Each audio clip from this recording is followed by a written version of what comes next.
Europe 1, Mélanie Gomez. La santé et le bien-être, c'est sur Europe 1 et nous sommes avec vous depuis 15h. Toujours à mes côtés, le docteur Jimmy Mohamed. Et pour cette dernière séquence de l'émission, et même de l'émission, oui, nous sommes rejoints par Catherine Blanc. Catherine Blanc, sexologue et psychanalyste à Paris. Bonjour Catherine.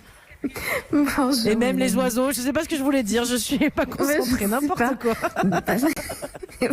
Vous On va parler des rêves. La dernière émission avant le déconfinement. Non, je pensais que c'était la fin de la semaine, mais non, c'est lundi. Bon, ben voilà, allez, on y va. Alors Catherine, je vais vous lire la question de Céline. C'était un rêve, ma chère. Oui, c'est ça, c'est le rêve qui m'a un peu perturbée.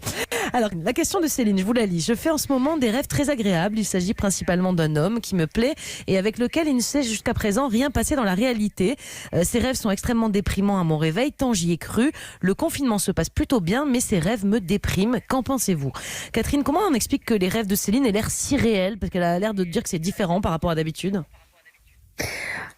Alors d'abord, peut-être qu'elle n'était pas attentive en d'autres temps, et en tout cas, ou peut-être de façon moins récurrente, mais les rêves peuvent être extrêmement réels. Nous avons vraiment peur, nous avons vraiment froid, vraiment.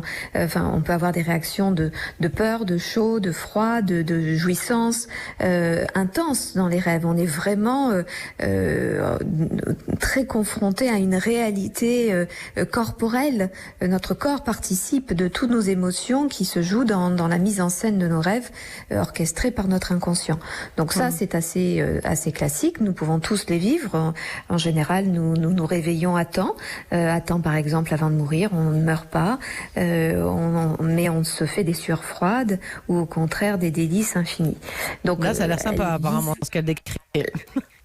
Voilà, ça a l'air sympa, sauf qu'elle se réveille. Et ce qui est intéressant, en fait, c'est que il y a une dichotomie entre ces journées de confinement qui se passent très bien, dans lesquelles elle semble être dans le confort, et puis ces nuits de jouissance. Et comme si finalement le réveil, c'était l'acceptation de la frustration, qui plus est accentuée par l'état du confinement. Donc évidemment, on peut se poser la question de est-ce que justement le confinement lui permet toutes les libertés sexuelles qu'elle ne se permettrait pas en temps habituel. Et du coup, oui. C'est peut-être ça qui se joue, c'est-à-dire qu'elle est particulièrement actuellement dans une situation extrêmement érotisée parce que dans son quotidien, elle se l'interdirait. Et là, comme il n'y a pas de possibilité de passage à l'acte, il y a toutes les libertés, toutes les portes qui s'ouvrent. Bien sûr. Et peut-être d'ailleurs que le confinement remplit son interdit habituel. C'est le confinement qui l'incarne, qui dit stop, qui dit c'est impossible, tu ne peux pas aller vers l'extérieur et donc vers cet homme.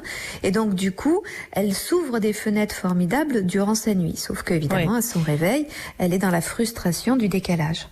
Jimmy ? Un poète français a dit « Rêver, c'est informer l'avenir ». Est-ce que ça veut dire que ce rêve est peut-être prémonitoire et qu'il faudrait que Céline finalement passe le cap et envoie peut-être un message à cet homme ? Alors, ce peut être certains, évidemment, toujours difficile de faire la part du prémonitoire et de ce qu'il n'est pas, de ceux qui en ont le don et de ceux qui ne l'ont pas.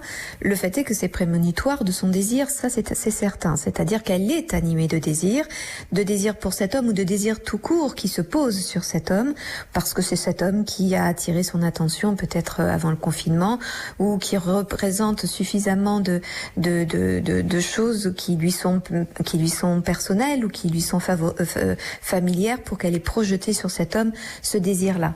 Et donc, de toute façon, elle peut essayer quand bien même elle se présenterait à lui ou lui ferait signe pendant le temps du confinement, elle pourrait nourrir un peu plus l'érotisme ou elle pourrait être dans la rencontre de la frustration plus encore parce qu'elle n'y verrait pas d'écho. En tout cas, le fait est que ça raconte son désir qui a besoin de s'autoriser. Peut-être s'est-elle longuement interdite ou limitée, inhibée, et le confinement lui a donné l'envie d'ouvrir la fenêtre de ce désir-là, en tout cas. Merci beaucoup Catherine pour tous ces conseils. Merci Jimmy. On se retrouve bien sûr dès demain à 15h.